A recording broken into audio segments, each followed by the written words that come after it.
So hey guys, welcome back to your channel. So guys, बहुत दिन हो गए थे हमने इंजीनियरिंग वालों के बारे में बात नहीं की। एंड ऑब्वियसली एक पुराना वीडियो पड़ा हुआ है जिसमें आप सब देख सकते हैं, जाके ना एक आइडिया ले सकते हैं कि इंजीनियरिंग में कैसा होता है एडमिशन, क्या क्या ब्रांचेस है। क्योंकि लास्ट ईयर ही बहुत सारे नए नए ब्रांचेस ऐड हुए थे, तो मैंने सोचा था उस समय ही अच्छे से एक वीडियो बना दिया जाए जो आज की डेट पे भी एप्लीकेबल है। उस वीडियो में आपका जो कट ऑफ्स है उसका भी हमने एक प्रेडिक्शन किया था। इस साल कट ऑफ मेरे मुताबिक उतना ज़्यादा नहीं गिरेगा। लास्ट ईयर कुछ ऐसे सीन हो गए थे जिससे के कारण लास्ट ईयर बहुत नीचे तक चला गया था कट ऑफ। इस बार एक इम्पॉर्टेंट नोटिस आया है बीटेक वालों के लिए, तो उसी नोटिस को डिस्कस करते हैं। तो बिना किसी देरी के चलिए आज की इस वीडियो को शुरू करते हैं। सो गाइस, जामिया का बीटेक ऑब्वियसली बहुत एक पॉपुलर कोर्स है एंड यहाँ पे बहुत दूर दूर से बच्चे आते हैं। ऐसा नहीं कि इंडिया तक ही लिमिटेड है, यहाँ पे बाहर से भी बच्चे NRI बच्चे भी आते हैं एंड इसीलिए डिमांड बहुत ज़्यादा है एंड बहुत लोग फॉर्म भरते हैं। ऐसा नहीं, मतलब हर साल बहुत ज़्यादा कंपटीशन रहता है क्योंकि बीटेक की जो फ़ीस है जामिया की बहुत कम है। आई गेस इस साल थोड़ी सी बढ़ी होगी, 18,000 के आसपास पर महीने है। तो पहले तो 16,000 समथिंग ही हुआ करता था, अभी थोड़ी सी हाइक हुई है मेरे हिसाब से बीटेक का भी। सो इसीलिए ना जो और plus return on investment, Jamia का एक बहुत ही मेजर प्लस पॉइंट यही है कि यहाँ पे रिटर्न ऑन इन्वेस्टमेंट, जो आप फीस पे करते हो और जो आपको पैकेज मिलता है वो सबसे हाईएस्ट है कह सकते हो आप मतलब आप एक एक्सपेक्टेड जो प्लेसमेंट है आराम से 7-8 LPA का एवरेज जामिया का हो जाता है। CS वगैरह में ज़्यादा है, ब्रांच टू ब्रांच डिपेंड करता है और हाईएस्ट जो कि है वो डिपेंड करती है, लेकिन 27 तक चली जाती है ऑन एवरेज हाईएस्ट, और उससे भी ज़्यादा भी गई है। तो ऐसा नहीं है कि 27 नहीं आता है, तो ऑन एवरेज में बता रहा हूँ। पिछले साल नए नए ब्रांचेस ऐड हुए हैं तो और भी ज़्यादा सीट्स है, लेकिन जो नए नए ब्रांचेस ऐड हुए थे लास्ट ईयर वो सारे सेल्फ फाइनेंस थे। तो क्या हुआ लास्ट ईयर का मैं सिचुएशन बता रहा हूँ आपका। लास्ट ईयर बच्चों ने जो ऑर्डर है ना, बहुत बच्चे क्या है कि बहुत एक मॉडेस्ट बैकग्राउंड से आते हैं जिनके मतलब फाइनेंशियल कैपेबिलिटीज़ इतनी नहीं रहती।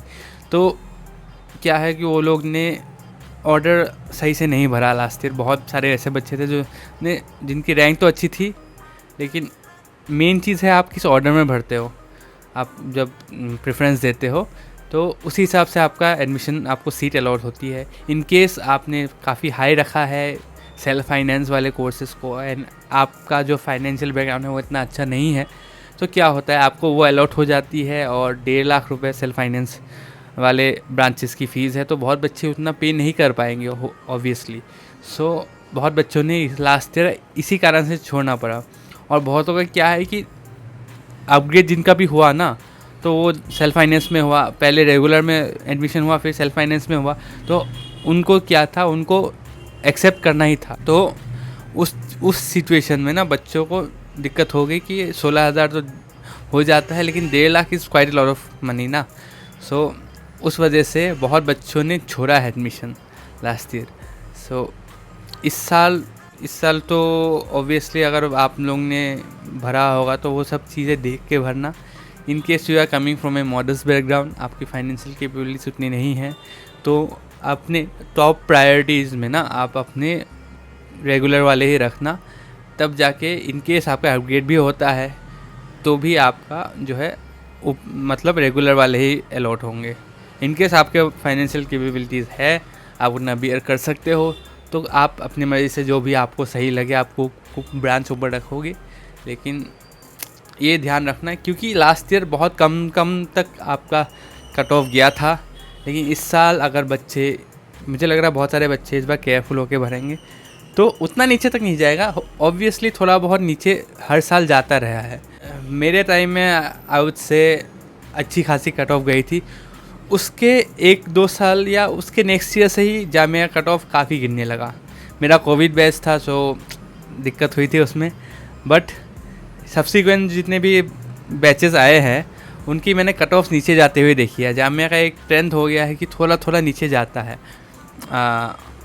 लास्ट ईयर तो काफ़ी नीचे गया था, उससे पहले ठीक ठाक नीचे आ रहा था, लेकिन लास्ट ईयर और ज़्यादा नीचे आ गया। तो जामिया ने एक नोटिस निकाला है कि जो एडमिशन फॉर्म्स है बीटेक के, स्पेशली बीटेक के, वो फिर से रीओपन हो रहे हैं। आपका 27 मई से 7 जून तक आपका डेट है, आप इस टाइम में फिल कर सकते हैं। और सब्सिक्वेंटली 8 और 9 को आपको एडिटिंग ऑप्शंस मिलेगा। अगर आप इनके सामने अगर गलती कर दी होगी तो आप फिर से जाके उसको एडिट करके सही कर सकते हैं। मतलब प्रेफरेंस भी आप चेंज कर सकते हैं अगर आपको तब सही नहीं लगे तब। इन केस यू डोंट फील कि आपके प्रेफरेंसेस सही है, आप वहाँ पे बाद में भी जाके 9 तक आप एडिट कर सकते हैं। उसके बाद आई वोंट से कि चांस मिलेगा।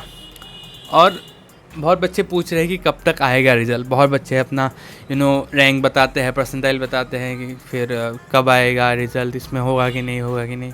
तो मैं स्ट्रांगली रिकमेंड करूँगा जो वीडियो मेरी बनी हुई है बीटेक एडमिशन्स की, वो आप देखें जाके।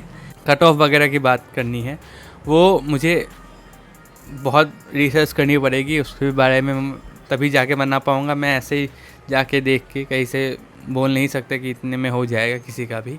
तो पुराना जो कट ऑफ्स है वो एक बार चेकआउट करूँगा इन केस मेरे को टाइम मिलता है, एंड तब मैं ज़रूर एक वीडियो बना दूँगा उसके ऊपर। लेकिन अभी के लिए आप वो पुराना वीडियो आप चेकआउट कर सकते हैं। सो जो लोग भी रह रहे थे वो लोग प्लीज़ जाके अभी फॉर्म फिल कर लेना। रिज़ल्ट कब तक आएगा? रिज़ल्ट मेरे हिसाब से अभी 8-9 तक तो ये नया फिर से जो रीओपन हुआ है उसका चलेगा। फिर ऑलमोस्ट 20 दिन बाद, ये 1-2 हफ्ता 20 दिन बाद ये लोग एक वो निकालते हैं लिस्ट। क्योंकि क्या होता है ना, जी बहुत बच्चों के एरर्स होते हैं थोड़े बहुत। वो एक जामिया हर साल एक वो निकालती है, जो जैसे नाटा हो गया, SEEE वालों का भी है, इन सब का क्या है एक अलग से लिस्ट निकलता है जिनके भी कुछ भी नाम या किसी में इनकरेक्ट है, जो मैच नहीं कर रहा है ऑलरेडी JEE वाले डाटा के साथ। क्योंकि असल में आप सबका जो परसेंटाइल वगैरह है, रैंक वगैरह है, जामिया खुद NTA से ले लेता है। आपका जो डिटेल्स वगैरह है सब जामिया के पास ऑलरेडी रहता है, तो वो खुद ही रिट्रीव करती है। उस हिसाब से आपका जो है निकालती है लोग, जो भी आपका रैंकिंग वगैरह है, जो भी मेरिट लिस्ट निकालेंगे वो डायरेक्ट NTA से इनको मिल जाएगा। तो इनकेस आपका जो डाटा है आपने जो भरा है थोड़ा बहुत भी सही नहीं है, मतलब मिल नहीं रहा है, मैच नहीं कर रहा जामिया का एप्लीकेशन से, तो ये लोग फिर से एक लिस्ट निकालते हैं जिनके भी इनकरेक्शन, जिनके भी करेक्ट नहीं है। तो उसके एटलीस्ट 10 से 15 दिन बाद ही फाइनल रिज़ल्ट आएगा। तो आफ्टर 7 जून एटलीस्ट 1 महीना लगेगा। मतलब जुलाई के फर्स्ट वीकेंड के बाद ही मेरे हिसाब से आने वाला है बीटेक वालों का रिज़ल्ट। फर्स्ट लिस्ट जो है जुलाई में ही निकलेगा, वो होपफुली 2nd वीक के आसपास। और जब भी वो करेक्शन वाला लिस्ट निकलेगा उसके 10 दिन बाद आप मान लीजिए 10-15 दिन में रिज़ल्ट आ जाएंगे। ये एक ट्रेंड है, ये 4-5 साल से मैं देख रहा हूँ, मतलब जामिया ये कर रही है, तो इस साल भी सेम ही होगा। थोड़ा बहुत जल्दी हो सकता है कुछ दिनों का, लेकिन एज मेजर चेंज कुछ नहीं आएगा। तो बीटेक वाले वो करेक्शन लिस्ट का वेट करो, उसके 10 दिन बाद आपका बीटेक का रिज़ल्ट ज़रूर आ जाएगा। एंड रिज़ल्ट फर्स्ट लिस्ट में मैं कह रहा हूँ काफ़ी हाई जाता है कट ऑफ, उससे डीमोटिवेट मत होना। 4-5 लिस्ट आएगी ही, एंड होपफुली 1 आध स्पॉट राउंड होंगे ही। सो डोंट वरी, जिनका फर्स्ट लिस्ट में नहीं होता है या किसी अनवांटेड आपको ब्रांच अलॉट हो जाती है, still you have to wait, क्योंकि सब्सिक्वेंट लिस्ट में बहुत नीचे कट ऑफ जाते हैं, हर कैटेगरी में जाते हैं, इन केस वो कैटेगरी फिल नहीं होता है तब। तो बीटेक वालों के लिए जस्ट वेट करो अभी, और बाकी सारे जामिया कोर्सेज वाले भी वेट ही कर रहे हैं, आप लोग भी वेट करो, आपका होपफुली एडमिशन हो जाएगा। एंड इन केस जामिया में आते हो तो मौका मिलेगा आपको जामिया एक्सप्लोर करने का।